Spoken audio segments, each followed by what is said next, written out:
We're at the Center for American Progress, and I'm joining the Vice President and a really wonderful panel to talk about the issues facing the middle class. So these are some of the best people in the country, from Ralph Whitehead of the University of Massachusetts, our own Melanie Barnes, that we're going to discuss among these economists and these scholars, what is their explanations and what should President and I be looking at.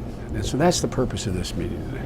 It's my hope and my understanding that the Middle Class Task Force, hopefully supported by a lot of the folks that are in this room, from CAP and EPI and other groups that we support, will really be able to set an agenda that improves and makes and strengthens the ability of these families to work and support their families. I imagine the situation of the middle class as people sitting in a rowboat in very choppy waters. No matter how well they row, no matter how good their boat is, they can't make progress because the waters are so choppy. Today we're here to talk about why the waters are so choppy and perhaps what we can do to calm those waters.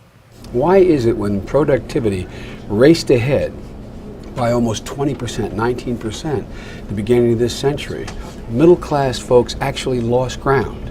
We want to come out of this Great Recession, and we will come out of it, and we'll come out of it strong. But we want to come out with the middle class positioned better in the new economy than they went in. That's the whole purpose. What I want to hear is an elevation of the issue of the need for jobs. People cannot find work, people cannot support their families. The fact that this administration is willing to devote energy to this and it's a major priority is really heartening to us. Now, as a nation, we need to recognize that we aren't going to go back to a time when most families have a full-time stay-at-home caregiver. That ship has sailed. Mothers are now the primary breadwinner or co-breadwinner in nearly 2/3 of families today. It seems as though we're beginning to see some turnaround in the economy, certainly in the financial sector.